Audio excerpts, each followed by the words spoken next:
Good morning to all of you. मैं Brajesh Kumar, biology faculty, आप सभी का online classes Tagore children academy Surajgarh में स्वागत करता हूँ। बच्चों, इससे पहले वाले वीडियो लेक्चर में मैंने आपको ब्रेन की संरचना के बारे में स्टार्ट किया था, उसका डायग्राम बनाया था और उसके पार्ट्स केवल लिखे गए थे, जिसमें मैंने ये कहा था कि जो हमारा ब्रेन होता है या ह्यूमन ब्रेन होता है, ये 3 भागों से मिलकर बना होता है, जिसमें एक अग्र मस्तिष्क होता है जिसे हम फोर ब्रेन या फिर प्रोजेंसिफेलॉन भी कह देते हैं। एक होता है मध्य मस्तिष्क जिसे मीजेंसिफेलॉन कह देते हैं, और एक होता है पश्च मस्तिष्क जिसे हाइंड ब्रेन कहते हैं। अगर सामान्य रूप से देखें तो जो फोर ब्रेन होता है उसमें भी लगभग 3 पार्ट होते हैं, मेनली 2 ही पार्ट होते हैं, एक थर्ड पार्ट और जुड़ा रहता है। मिड ब्रेन में भी 2 पार्ट होते हैं, और जो हाइंड ब्रेन होता है उसमें भी 3 पार्ट होते हैं, जिसमें cerebellum, pons and medulla oblongata. ठीक है, तो इस आधार पर जो हमारा या ह्यूमन का जो ब्रेन है वो 3 भागों में बटा रहता है, फोर ब्रेन, मिड ब्रेन और हाइंड ब्रेन। फोर ब्रेन को हम अग्र मस्तिष्क या प्रोजेंसिफेलॉन भी कह रहे होते हैं, मिड ब्रेन को मध्य मस्तिष्क कह रहे होते हैं, और हाइंड ब्रेन को पश्च मस्तिष्क कह देते हैं। ठीक है, अब देखिए, मैंने जब आपको ब्रेन का डायग्राम बताया था उसमें ये कहा था कि इसका जो फोर ब्रेन होता है, अग्र मस्तिष्क होता है, ये भी लगभग 2 भागों से मिलकर बना होता है। मुख्य रूप से इसमें भी कितने भाग होते हैं? 2 भाग होते हैं। एक होता है प्रमस्तिष्क जिसको हम सेरेब्रम कह रहे होते हैं, और दूसरा होता है डायंसिफेलॉन जिसको अग्र मस्तिष्क पश्च कह दिया जाता है। ठीक है ना, 2 पार्ट हो गए। सेरेब्रम क्या कहेंगे? प्रमस्तिष्क, और डायंसिफेलॉन को क्या कहेंगे? अग्र मस्तिष्क पश्च। अग्र मस्तिष्क का कौन सा वाला भाग? जो पीछे की तरफ होता है, ठीक है, या जो नीचे की तरफ होता है। इस कारण से हम ये कह सकते हैं कि जो फोर ब्रेन है या अग्र मस्तिष्क होता है मुख्यतः 2 भागों से मिलकर बना होता है। एक प्रमस्तिष्क होता है और एक अग्र मस्तिष्क पश्च। प्रमस्तिष्क को हम इंग्लिश में सेरेब्रम और अग्र मस्तिष्क पश्च को डायंसिफेलॉन कह रहे होते हैं। ठीक है, यह मस्तिष्क का महत्वपूर्ण भाग बनाता है। ये जो अग्र मस्तिष्क है यह संपूर्ण मस्तिष्क का महत्वपूर्ण भाग बनाता है, और ये संपूर्ण मस्तिष्क का लगभग 2/3 2/3 पार्ट केवल किसके द्वारा बनाया जाता है? अग्र मस्तिष्क के द्वारा ही बनाया जाता है। ठीक है, अब देखिए, इसमें पहला पार्ट हम लेते हैं सेरेब्रम या प्रमस्तिष्क। इसको कह रहे होते हैं यह अग्र मस्तिष्क का सबसे विकसित और बड़ा भाग होता है। अर्थात जो फोर ब्रेन है, फोर ब्रेन में सबसे ज्यादा विकसित, डेवलप्ड, एडवांस कौन सा पार्ट होगा? प्रमस्तिष्क, सेरेब्रम। और कैसा होता है ये? सबसे बड़ा होता है। ठीक है, 2 पिंडों में बटा होता है।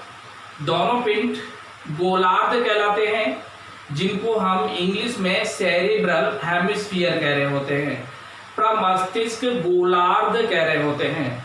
ये दोनों प्रमस्तिष्क गोलार्ध एक संयोजी ऊतक से बनी हुई चौड़ी पट्टी के द्वारा जुड़े रहते हैं, जिसे कॉर्पस कैलोसम या हिंदी में महासंयोजक पिंड कहा जाता है।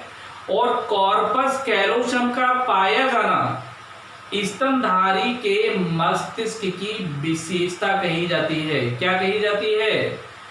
जो स्तनधारी प्राणी होते हैं या स्तनी प्राणी होते हैं, अर्थात जो मैमल्स होते हैं, उनमें कॉर्पस कैलोसम का पाया जाना उनकी एक विशेषता को दर्शाता है। बाकी किसी कॉर्डेट में, ब्रेन में कॉर्पस कैलोसम नहीं पाया जाता।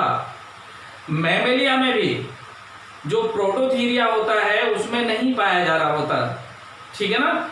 तो इसीलिए हम ये कह सकते हैं कि मैमेलिया के मस्तिष्क में कॉर्पस कैलोसम का पाया जाना एक विशेषता है, अर्थात कॉर्पस कैलोसम तंतु में संयोजी ऊतक द्वारा एक चौड़ी पट्टी होती है जिसे महासंयोजक पिंड कहते हैं, जिसमें प्रमस्तिष्क गोलार्ध दोनों आपस में जुड़े रहते हैं, ठीक है। दूसरा हम ये कह रहे होते हैं कि ये जो प्रमस्तिष्क होता है इसकी ऊपरी सतह पर बहुत सारी रिच और ग्रुप्स पाई जाती हैं। अगर आप चाहो तो ये कह सकते हो कि बहुत सारे उभार और खांचे पाई जा रही होती हैं, और उन उभार एवं खांचों के कारण जो ऊपरी सतह होती है अत्यधिक संबलित होती है, कन्वोल्यूटेड होती है, ठीक है। दूसरी चीज हम ये भी कह रहे होते हैं कि ये जो प्रमस्तिष्क होता है इसमें पाया जाने वाला दायां गोलार्ध, राइट हेमिस्फीयर, शरीर के बाएं भाग का नियंत्रण करता है, और जो बायां गोलार्ध होता है वह शरीर के दाएं भाग का रेगुलेशन करता है या नियंत्रण करता है। जैसे सपोज करिए मैं आपके सामने खड़ा हुआ, ये वाला पार्ट राइट है, ये शरीर के लेफ्ट वाले सारे पार्ट को रेगुलेट कर रहा है, नियंत्रित कर रहा है, और ये कौन सा वाला पार्ट है, ये लेफ्ट पार्ट है ब्रेन का। ये जो लेफ्ट पार्ट ब्रेन का है या लेफ्ट जो हेमिस्फीयर होता है, प्रमस्तिष्क गोलार्ध होता है, ये शरीर के संपूर्ण दाएं भाग को क्या करता है, नियंत्रित करता है। यदि हमारे ब्रेन में राइट वाला भाग ब्रेन का काम करना बंद कर दे तो ये जो लेफ्ट वाला पूरा का पूरा पार्ट है, ये पूरा का पूरा शरीर पैरालाइज कर जाता है, ना पैर काम करता है ना हाथ काम करता है। ऐसे ही अगर लेफ्ट वाला पार्ट काम करना बंद कर दे तो शरीर का जो राइट पार्ट होता है ये कैसा हो जाता है, पूरा पैरालाइज कर जाता है, अर्थात पूरा का पूरा पार्ट काम करना बंद कर देता है, हाथ और पैर काम करना बंद कर देते हैं। इसलिए हम ये कह रहे होते हैं कि प्रमस्तिष्क जो बनता है दो बड़े बड़े गोलार्ध से मिलकर के बना होता है, एक राइट प्रमस्तिष्क गोलार्ध, एक लेफ्ट प्रमस्तिष्क गोलार्ध। इनको अंग्रेजी में राइट सेरिब्रल हेमिस्फीयर और लेफ्ट सेरिब्रल हेमिस्फीयर कह रहे होते हैं। जो राइट सेरिब्रल हेमिस्फीयर है वो बॉडी के लेफ्ट वाले पार्ट को रेगुलेट करता है, और जो लेफ्ट वाला सेरिब्रल हेमिस्फीयर है ये बॉडी के राइट वाले भाग को रेगुलेट करता है या नियंत्रित करता है। अगर हम प्रमस्तिष्क को ऊपर से देखें तो ये पूरा का पूरा एक अंडाकार आकृति का दिखाई देता है, पूरा का पूरा एक ओवल शेप्ड दिखाई दे रहा होता है, ठीक है। दूसरी चीज ये होती है कि दोनों के दोनों जो प्रमस्तिष्क गोलार्ध होते हैं, इन प्रमस्तिष्क गोलार्ध के मध्य में एक लॉन्गिट्यूडिनल फिशर होती है, एक अनुलंब धारी होती है, एक अनुलंब रेखा होती है जिसको हम लॉन्गिट्यूडिनल फिशर कह रहे होते हैं। और इस लॉन्गिट्यूडिनल फिशर के कारण प्रमस्तिष्क में दो जो गोलार्ध हैं, हेमिस्फीयर हैं, ये पृथक हो जाते हैं या अलग अलग दिखाई दे रहे होते हैं। अगर मध्य में लॉन्गिट्यूडिनल फिशर नहीं होगी तो ये दोनों जुड़े तो रहते हैं, किसके द्वारा, कॉर्पस कैलोसम के द्वारा, लेकिन इनको हम अलग अलग आभास नहीं कर सकते, अर्थात अलग अलग प्रतीत नहीं होते। तो जो लॉन्गिट्यूडिनल फिशर होती है वो क्या करती है, दोनों पिंडों को एक दूसरे से सेपरेट दिखाने का काम कर रही होती है, अर्थात हमें पृथक पृथक दिखाई दे रहे होते हैं, ठीक है। इसके बाद हम आगे जब बताते हैं तो ये कह रहे होते हैं कि प्रत्येक जो प्रमस्तिष्क गोलार्ध होता है ये अंदर से खोखला होता है, और इनकी जो भित्तियां होती हैं उनमें दो क्षेत्र होते हैं, एक आउटर रीजन होता है, एक इनर रीजन होता है। जो आउटर रीजन होता है जिसे हम क्या कह रहे होते हैं, कॉर्टिकल, क्या नाम है आपका, सेरिब्रल कॉर्टेक्स, या जिसे हम कह रहे होते हैं बलकुट। और कैसा बलकुट होता है, प्रमस्तिष्क बलकुट होता है।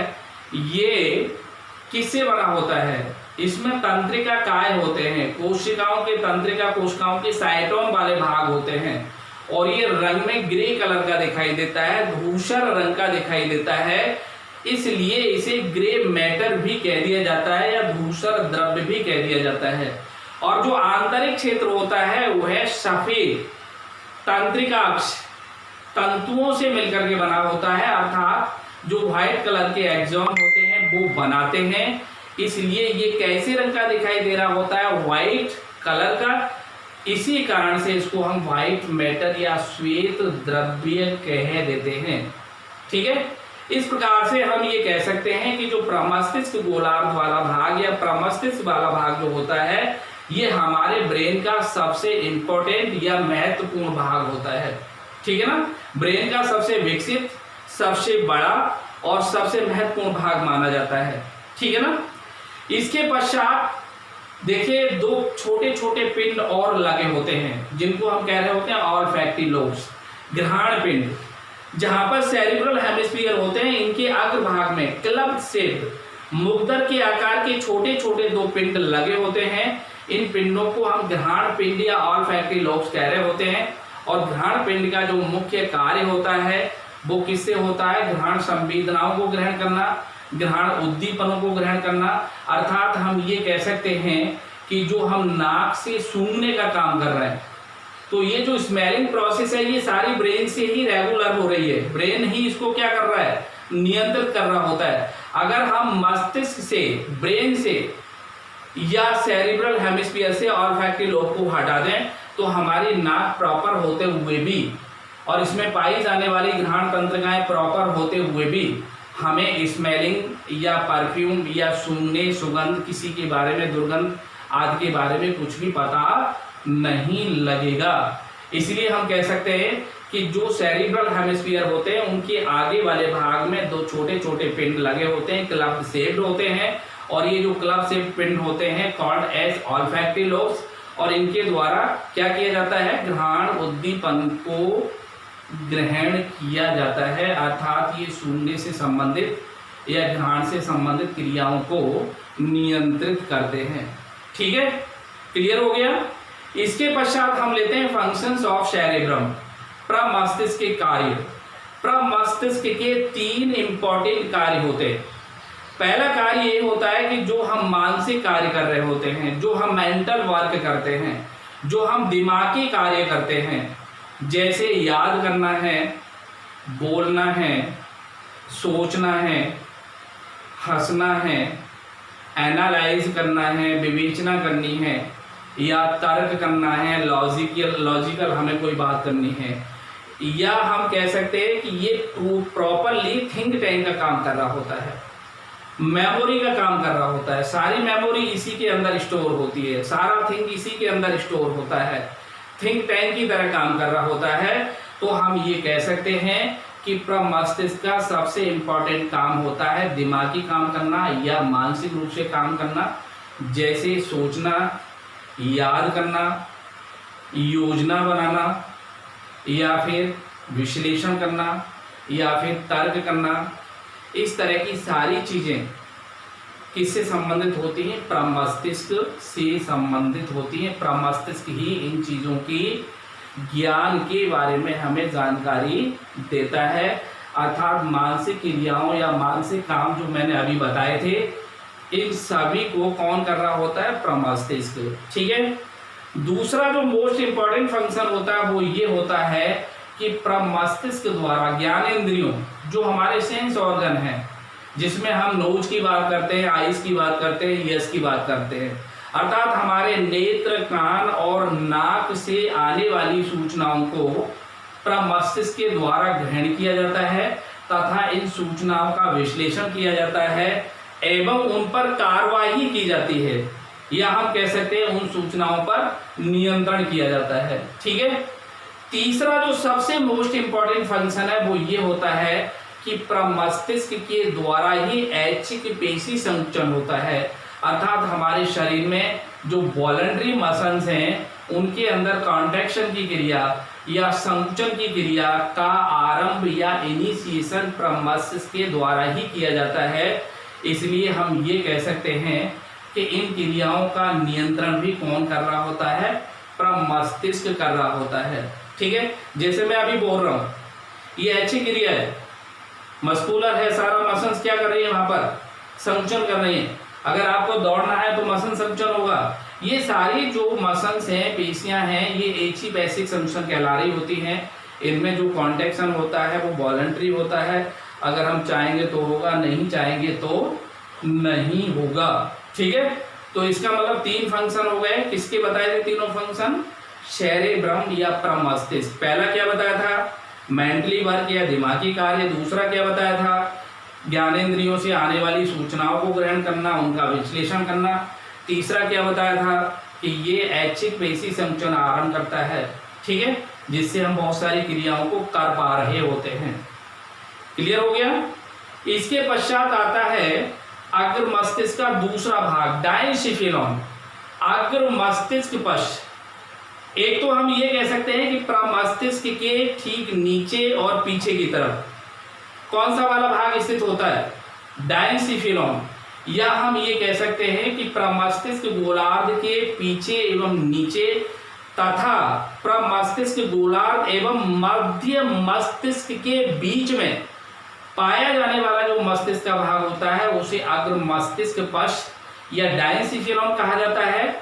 इस डायनसिफिलॉन के अंदर पाई जाने वाली कैविटी का नाम होता है डायोसील, और इस डायोसील में रुधिर केशिकाओं का एक जाल पाया जाता है जिसे हम प्रथम रक्तक जालक कह देते हैं, जो अत्यधिक संवेदी होता है और इसी से लिम्फ या लसिका के समान पदार्थ बनता है जिसे हम CSF या सेरिब्रो स्पाइनल फ्लूइड प्रमस्तिष्क मेरु द्रव कहते हैं, जो मस्तिष्क को बाहरी आघातों से बचाता है, चिकना बनाए रखता है। ठीक है ना?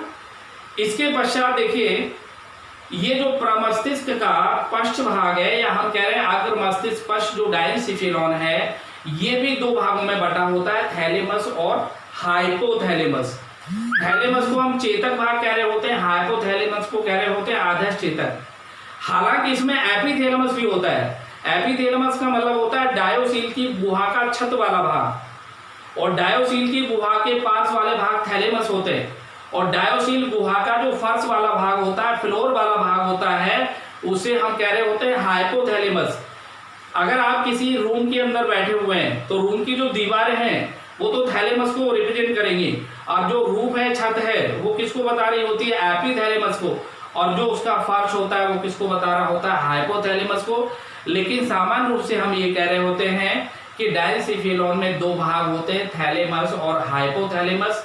थैलेमस को हम क्या कह रहे होते हैं? चेतक वाला भाग। यह जो भाग होता है अग्र मस्तिष्क का या थैलेमस, यह भाग प्रमस्तिष्क के नीचे, या हम ये कह सकते हैं प्रमस्तिष्क के बीच में पाया जाता है, जो किससे बना होता है?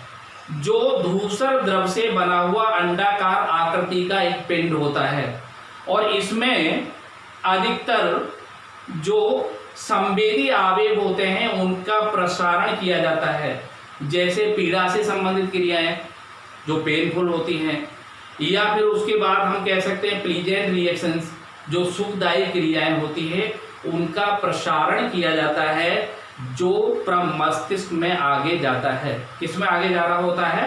प्रमस्तिष्क में। उनका रिले सेंटर का काम कौन कर रहा होता है? डायनसिफिलॉन या अग्र मस्तिष्क पश्च, और फिर वही किधर चले जाते हैं? प्रमस्तिष्क में प्रवेश कर जाते हैं। ठीक है, इसके पश्चात आता है हाइपोथैलेमस। हाइपोथैलेमस को हम कह सकते हैं कि यह सेरिब्रल हेमिस्फीयर के आधार वाले भाग में पीछे की तरफ स्थित होता है, अथवा हम ये भी कह सकते हैं कि थैलेमस के ठीक नीचे पाई जाने वाली संरचना ही क्या कहला रही होती है? हाइपोथैलेमस कहला रही होती है। और हाइपोथैलेमस के द्वारा प्रेरित व्यवहार जैसी क्रियाओं का नियंत्रण किया जाता है, जैसे भूख, प्यास या काम भावना आदि क्रियाओं का जो नियंत्रण है ये कौन करता है? हाइपोथैलेमस करता है। इसके साथ साथ ये नीचे की तरफ पीयूष ग्रंथि से जुड़ा रहता है, इसीलिए पीयूष ग्रंथि से स्रावित होने वाले हार्मोन को भी किसके द्वारा नियंत्रित किया जाता है? हाइपोथैलेमस के द्वारा नियंत्रित किया जाता है। हाइपोथैलेमस से 2 तरह के हार्मोन बनते हैं, रिलीजिंग हार्मोन और इनहिबिटरी हार्मोन। ये हार्मोन निकल करके पीयूष ग्रंथि में पहुंचते हैं और पीयूष ग्रंथि को हार्मोन रिलीज करने के लिए या हार्मोन का संगमन करने के लिए प्रेरित कर दिया जाता है।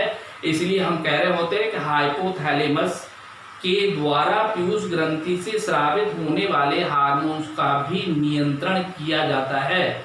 आपने पढ़ा होगा हाइपोथैलेमस को हम supreme commander of the endocrine system कहते हैं और पीयूष ग्रंथि को मास्टर ग्लैंड कहते हैं। इसलिए इसके ऊपर भी नियंत्रण किसका हुआ? हाइपोथैलेमस का। इस कारण से हाइपोथैलेमस को हम master gland of the master भी कह सकते हैं या master of the master gland भी कह सकते हैं, या दूसरी भाषा में उसको सुप्रीम कमांडर या सर्वोच्च कमांडर अंतःस्रावी तंत्र का कहा जाता है। इसके साथ साथ हाइपोथैलेमस के द्वारा शरीर के तापमान का नियंत्रण भी किया जाता है। इसके साथ साथ शरीर में पाए जाने वाले जो भीतरी द्रव होते हैं उन तरल द्रव का नियमनकारी केंद्र भी कौन होता है? हाइपोथैलेमस। और इसके साथ साथ ब्लड प्रेशर का नियंत्रण भी किसके द्वारा किया जाता है? हाइपोथैलेमस के द्वारा किया जाता है। ठीक है, क्लियर हो गया? अब देखिए ये सारे पार्ट्स किसके हैं? फोर ब्रेन के। मैंने आपको बताया था कि फोर ब्रेन कितने भागों से मिलकर बना? दो भागों से, जिसमें एक मुख्य क्या है? सेरेब्रम, दूसरा क्या है? डायनेन्सिफिलोन। सेरेब्रम में आपने देखा है सेरेब्रम के साथ साथ दूसरा पार्ट उसमें डायनेन्सिफिलोन को जोड़ दें और तीसरा छोटा सा भाग क्या जोड़ दिया जाता है? Olfactory lobes. ऐसे ही अगर हम डायनेन्सिफिलोन की बात करें तो वो दो भागों से मिलकर के बन गया थैलेमस और हाइपोथैलेमस। ठीक है ना? इस तरह से हम कह सकते हैं कि जो हमारा अग्र मस्तिष्क होता है वो पूरा का पूरा प्रॉपरली हमारे ब्रेन के लिए कैसा होता है? डिसाइसिव होता है, बहुत ही महत्वपूर्ण होता है और यही पार्ट हमारा सबसे एडवांस या विकसित होता है, जिसके आधार पर हम बहुत अधिक संवेदनशील होते हैं। ठीक है, अब देखिए इसको आप देख सकते हो। सबसे पहले मैंने बताया था कि ब्रेन कितने भागों में बटेगा? तीन भागों में, फोर ब्रेन, मिड ब्रेन और हैंड ब्रेन। यहाँ पर हमने पहला कौन सा भाग लिया? फोर ब्रेन, जिसको हम अग्र मस्तिष्क कह रहे होते हैं। मैंने बताया था ये अग्र मस्तिष्क मुख्यतः कितने भागों से मिलकर के बनता है? दो भागों से। एक इसमें क्या होता है? प्रमस्तिष्क, जिसको हम सेरेब्रम कह रहे होते हैं, और दूसरा होता है अग्र मस्तिष्क फर्स्ट, जिसको डायनेन्सिफिलोन कहा जा रहा होता है। ये दोनों मिलकर के किसको बना रहे होते हैं? फोर ब्रेन को। दूसरी चीज ये होती है कि ये मस्तिष्क का महत्वपूर्ण भाग बनाता है।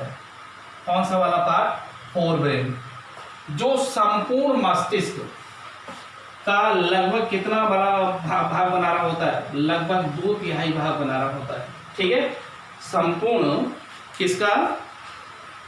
ब्रेन का कौन सा वाला पार्ट बना रहा होता है? 2/3 भाग बना रहा होता है। ठीक है ना? इस 2/3 भाग में अगर आप देख रहे होते हैं तो सबसे बड़ा भाग कौन सा हो गया? अग्र मस्तिष्क। इसका मतलब है अग्र मस्तिष्क कितने भागों से मिलकर बनेगा? दो भागों से, सेरेब्रम और दूसरा क्या बता दिया?